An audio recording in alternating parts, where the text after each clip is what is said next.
Գյումրու բժշկական կենտրոնում շնչառական սուր հիվանդությունների բարդացումներով ու թոքաբորբով 17 հիվանդ կա։ Հիվանդանոցը աշխատում է, չեմ կարող ասել 100% ծանրաբեռնվածությամբ, բայց աշխատում է մոտ 80%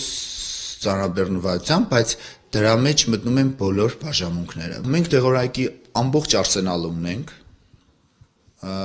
ստացել ենք նաև տամիֆլու տեղամիջոցը, որը անհրաժեշտ է հիմնականում։ Քանի որ հիվանդանոցը H1N1 վիրուսն ախտորոշելու հնարավորություն չունի, 17 հիվանդներից վերցրած նմուշներն էլ ուղարկվել են Երևան։ Մենք բոլորին պոտենցիալ դիտում ենք այդպես եւ տանում ենք ճիշտ այդ բուժումը, որը անհրաժեշտ է, որ սխեմայով կա։ Մենք կապ ունենք նախ եւ առաջ նախարարության հետ, նախարարության բոլոր հրահանգներով ենք աշխատում։ 17 հիվանդներից մեկը վերակենդանացման բաժանմունքում է գտնվում, մյուսները թերապիայի բաժանմունքում են, նրանցից երկուսը հղի են։ Շատ վատ կզգայի, ինչ կուտեի հետ կտայի։ Ամսու 6-ի իրիգունը քնա, լուսուտեմ վատ զգացի, մամաս բերավ հիվանդանոց, լավ շուտ հասա, փրկեցին փեժիները։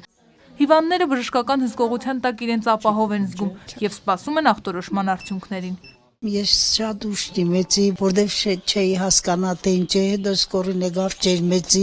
իմ բժիշկները սնձի փրկին, ես գիտակցությունով չեմ եկե, 40-ով եմ եկե, շատ ծանր, Հովսեփյան Ժաննան, Փալանջանսոնան, Խաչատրյան Արմենոցի, Այրան Քնով, Մգրչյան Միքայելը բժիշկները փրկին։ Գիրագյորը շատ վատ կզգա, ինձ էլ չի կրնակայել։ Տղաս մենք գյուղից ենք, Պենզաշենից, Արտիկի տարածաշրջան։ Անմիջապես բերավ Գյումրու կենտրոն,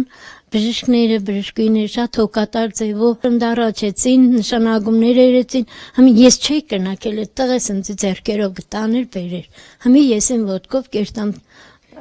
դուրսեր, ներսեր,